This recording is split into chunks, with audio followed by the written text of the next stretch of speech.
هذا القرآن يوحدنا لطريق الخير يوجهنا الله تعالى أنزله ورسول الله معلمنا ورسول بسم اللہ الرحمن الرحیم۔ فصل بدا کے اس میں غیر متمکن 8 قسم است۔ جان لیں کہ اس میں غیر متمکن کی 8 قسمیں ہیں۔ یہاں سے صاحب کتاب میر سید شریف جرجانی رحمۃ اللہ علیہ اس میں غیر متمکن کی اقسام کو بیان کر رہے ہیں۔ اس سے پہلے سبق کے اندر ہم نے اس میں غیر متمکن کی تعریف کو پڑھ لیا تھا کہ اس میں غیر متمکن وہ اسم ہے جو مبنی اصل کے مشابہ ہو، یعنی جو اصل وضع کے اعتبار سے تو مبنی نہ ہو مگر مبنی اصل کے مشابہ ہو، تو اس کو اس میں غیر متمکن کہا جاتا ہے۔ اب اس اسم غیر متمکن کی 8 قسمیں ہیں۔ تو پہلی قسم ہے مضمرات، دوسری قسم ہے اسماء اشارات، تیسری قسم ہے اسماء موصولات، چوتھی قسم ہے اسماء افعال، پانچویں قسم ہے اسماء اصوات، چھٹی قسم ہے اسماء ظروف، اور ساتویں قسم ہے اسماء کنایات، اور 8ویں قسم ہے مرکب بنائی۔ تو یہ کل 8 قسمیں ہوئی، تو اسی کو بیان کر رہے ہیں۔ بدا کے اس میں غیر متمکن 8 قسم است، جان لیں کہ اس میں غیر متمکن کی 8 قسمیں ہیں۔ اب ان 8 اقسام میں سے پہلی قسم ہے مضمرات۔ مضمرات یہ مضمر کی جمع ہے، اور مضمر کو ضمیر بھی کہتے ہیں۔ ضمیر کے لغوی معنی آتے ہیں پوشیدہ، وہ چیز جو چھپی ہوئی ہو، اور اصطلاح میں ضمیر اس اسم کو کہتے ہیں جو متکلم، مخاطب یا ایسے غائب پر دلالت کرے جس کا ذکر پہلے ہو چکا ہو۔ تو ضمیر اصطلاح کے اندر اس اسم کو کہتے ہیں جو متکلم، مخاطب یا ایسے غائب پر دلالت کرے جس کا ذکر پہلے ہو چکا ہو۔ جیسے مثال سے سمجھتے ہیں، جیسے ہم نے کہا کہ زید آیا، اچھا تکلم سے لیتے ہیں، جیسے میں آیا اور میں آیا اور میں نے کھانا کھایا، میں آیا اور میں نے کھانا کھایا۔ تو اس کے اندر جو لفظ میں ہے یہ ہے ضمیر تکلم، یہ ضمیر تکلم ہے۔ تو یہ ضمیر تکلم کیوں ہے؟ اس لیے کہ متکلم پر دلالت کر رہا ہے جس کا ذکر پہلے ہو چکا ہے، میرا ذکر پہلے ہو چکا ہے۔ اور مخاطب کی مثال، جیسے ہمارے سامنے کوئی آیا جس کا نام بکر ہے، ہم نے کہا بکر تم آئے اور تم کھانا کھائے، تو اس کے اندر لفظ انتا جو تو ہے یہ مخاطب، اسے کہتے ہیں مخاطب۔ تو یہ ضمیر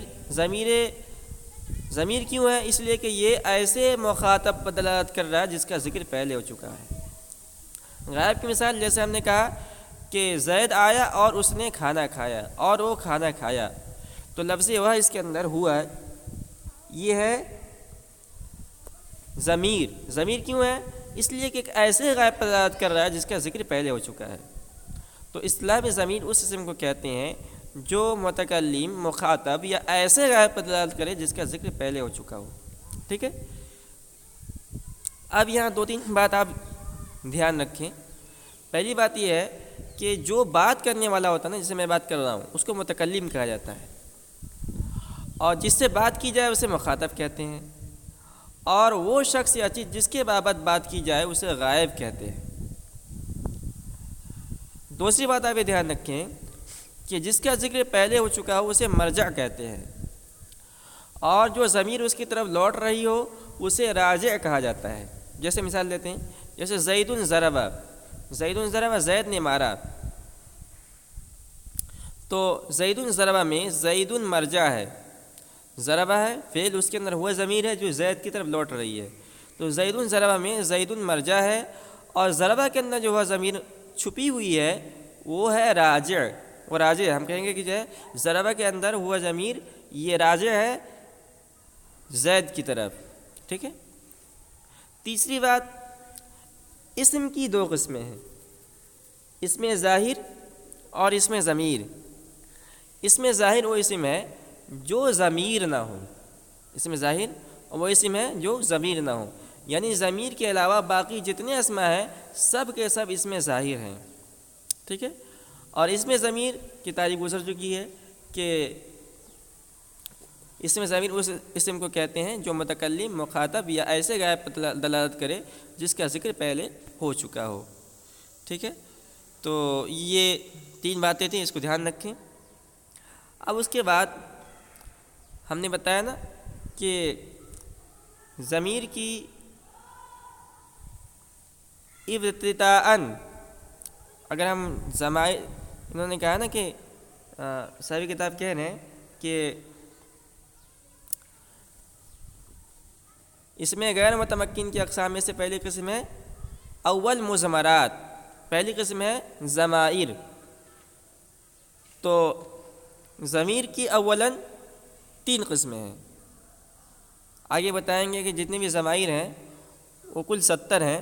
تو اس کا ہم اگر خلاصہ کریں تو یوں کر سکتے ہیں کہ ضمیر کی اولاً 3 قسمیں، ضمیر مرفوع متصل،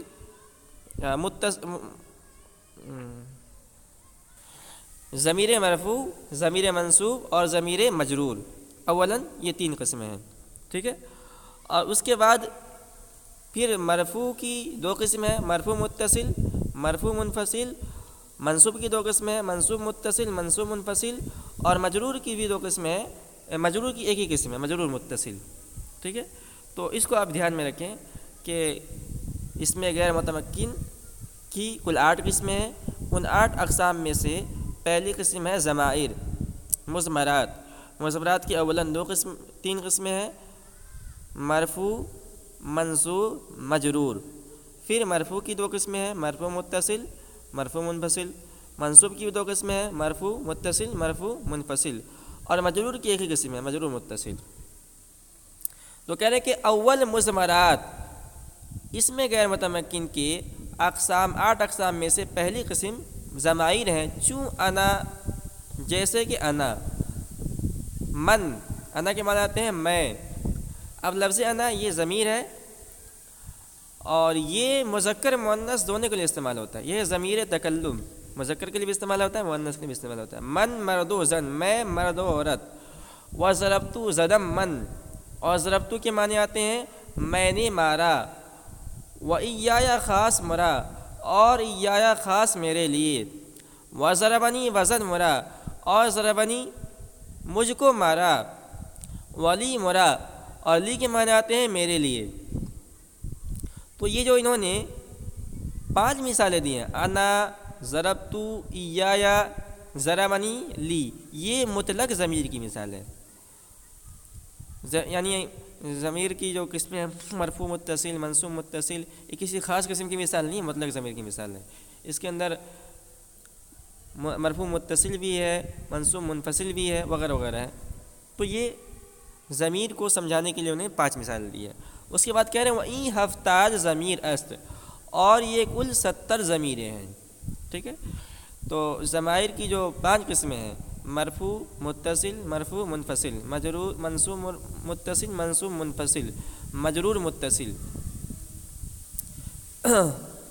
تو ان سب کو اگر شمار کیا جائے تو یہ کل 70 ضمیریں ہوتی ہیں۔ اب اس کو بیان کر رہے ہیں۔ وہیں ہفتہ ضمیر ہے، 70 ضمیریں ہیں، 14 مرفوع متصل، ان میں سے 14 مرفوع متصل ہیں۔ کیا کیا ہے؟ پہلے ہم یہ سمجھتے ہیں کہ مرفوع متصل کس کو کہتے ہیں۔ تو مرفوع متصل کے معنی لغت کے اندر آتے ہیں ملنے والا، اور اصطلاح میں ضمیر مرفوع متصل وہ ضمیر ہے جو اپنے عامل یعنی فعل سے ملی ہوئی ہو اور ترکیب میں ہمیشہ فاعل واقع ہو۔ تو ضمیر مرفوع متصل وہ ضمیر ہے جو اپنے عامل یعنی فعل سے ملی ہوئی ہو اور ترکیب میں ہمیشہ فاعل واقع ہو، ٹھیک ہے۔ تو اسے متصل اس لیے کہتے ہیں کہ وہ ضمیر اپنے عامل سے ملی ہوئی ہوتی ہے، اور مرفوع اس لیے کہتے ہیں کہ ترکیب کے اندر ہمیشہ فاعل واقع ہوتی ہے. جیسے ضربتو، تو ضربتو یہ مرفوع متصل ہے. مرفوع متصل کیوں ہے؟ اس لیے کہ اس کے اندر جو انا ضمیر ہے ضربتو کے اندر، یہ الگ سے نہیں ہے. ضربتو، ضربہ جو عامل ہے اسی کے ساتھ تو جو جس کے اندر انا پوشیدہ ہے ملا ہوا ہے، تو اس وجہ سے اسے متصل کہتے ہیں. اب مرفوع کیوں ہے؟ اس لیے کہ یہ ترکیب کے اندر فاعل واقع ہو رہا ہے. ضربہ فعل ہے اور اس کے اندر انا ضمیر، ضربتو فعل ہے، اس کے اندر انا ضمیر جو پوشیدہ ہے وہ فاعل واقع ہے.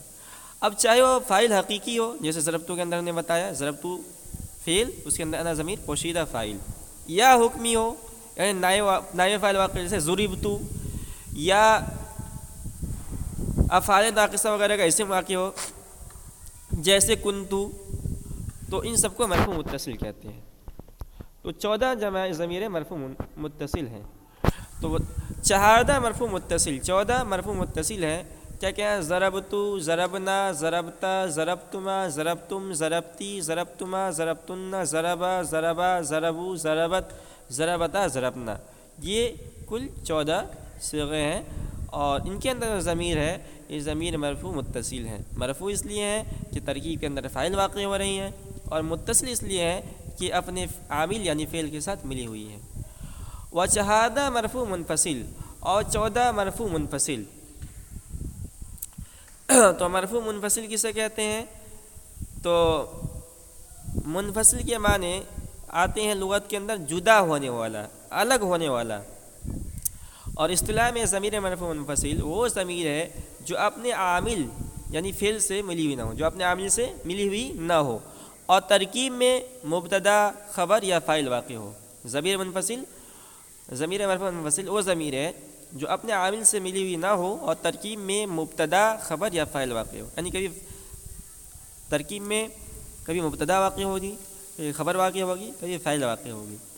اور مرفوع متصل جو ہے نا ہمیشہ فاعل واقع ہوتا ہے. ٹھیک ہے، ضمیر مرفوع منفصل یہ کبھی مبتدا، کبھی خبر، کبھی فاعل واقع ہوگی. تو اس کا عامل ضروری نہیں کہ فعل ہو. ٹھیک ہے.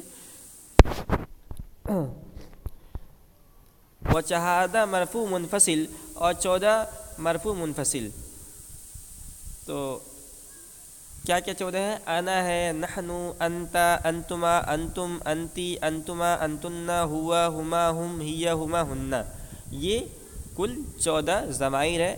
ان کو ضمیر مرفوع منفصل کہا جاتا ہے. مرفوع اس لیے کہا جاتا ہے کہ ترکیب کے اندر کبھی فاعل واقع ہوتی ہیں، کبھی مبتدا واقع ہوتی ہیں، کبھی خبر واقع ہوتی ہیں، جو مرفوعات میں سے ہے. اور منفصل اس لیے کہا جاتا ہے کہ یہ اپنے عامل سے الگ ہوتی ہیں.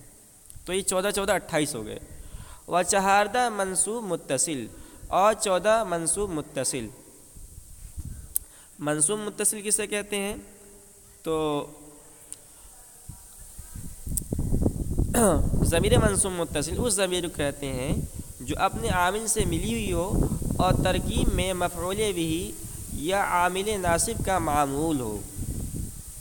ضمیر منصوب متصل اس ضمیر کو کہتے ہیں جو اپنے عامل سے ملی ہوئی ہو اور ترکیب میں مفعول بہ یعنی کبھی مفعول بہ واقع ہوتے ہیں یا عامل ناصب کا معمول ہو.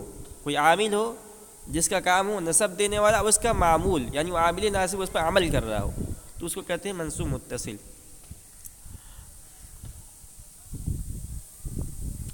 وشہادہ منصوب متصل کیا ہے؟ ضربنی، ضربنا، ضربکا، ضربکما، ضربکما، ضربکم، ضربکی، ضربکما، ضربکن، ضربہ، ضربہما، ضربہم، ضربہا، ضربہما، ضربہن. یہ 14 ہو گئے. تو یہ منصوب اس لیے ہے کہ ان کا جو عامل ہوتا ہے وہ ناصب ہوتا ہے. ٹھیک ہے، چاہے وہ فعل ہو تو مفعول بھی بن جائیں گے یا کوئی اور عامل ناصب ہو. اور متصل اس لیے کہتے ہیں کہ اپنے عامل کے ساتھ ملی ہوئی ہوتی ہے.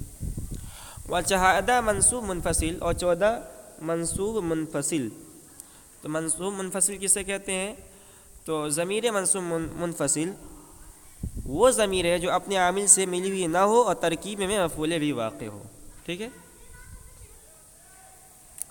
اور چہاردہ منصوب منفصل کیا ہے؟ ایا یا ایانا ایاکا ایاکما ایاکم ایاکی ایاکما ایاکن ایاہما ایاہم ایاہا ایاہما ایاہن. تو یہ 56 ہو گئے، 14 چوکے 56. اس کے بعد چہاردہ مجرور متصل اور 14 مجرور متصل. تو 14 ضمیر مجرور متصل ہیں. ضمیر مجرور متصل وہ ضمیر ہے جو اپنے عامل سے ملی ہوئی ہو اور ترکیب میں حرف جار کا مجرور یا مضاف کے لیے مضاف الیہ واقع ہو. تو یہ مجرور متصل ترکیب کے اندر کبھی مجرور واقع ہوتی ہے اور کبھی مضاف الیہ واقع ہوتی ہیں. تو ان کو مجرور متصل اس لیے کہا جاتا ہے، مجرور اس لیے کہا جاتا ہے کہ یہ ہمیشہ مجرور ہوتی ہیں، اور متصل اس لیے کہا جاتا ہے کہ اپنے عامل کے ساتھ یہ ملی ہوئی ہوتی ہیں. وشہادہ مجرور متصل اور 14 مجرور متصل ہیں. کیا ہے؟ لی لنا لکا لکما لکم لکی لکما لکن لہو لہما لہم لہا لہما لہن. تو یہ کل 14 5 70 کل ضمیر ہو گئی. ٹھیک ہے. تو یہ اس میں غیر متمکن کی 8 اقسام میں سے پہلی قسم ضمائر کا بیان تھا، جس کو ہم نے تفصیل کے ساتھ پڑھا. اور مصنف کی چونکہ یہ کتاب مختصر ہے اس لیے انہوں نے اختصار کے ساتھ بیان کیا، ہم نے اس کی مزید وضاحت آپ کے سامنے کر دی ہے. اور یہ کتاب تو اصل یاد کرنے کی ہے، اس کو آپ زبانی یاد کریں، اور اگر آپ اس کو زبانی یعنی صحیح انداز سے یاد کر لیں گے تو اصل سمجھنے کی کتاب ہدایت النحو کافیہ وغیرہ ہے، اس کے اندر مزید آپ کو اچھی طرح یہ سب چیزیں سمجھ میں آ جائیں گی.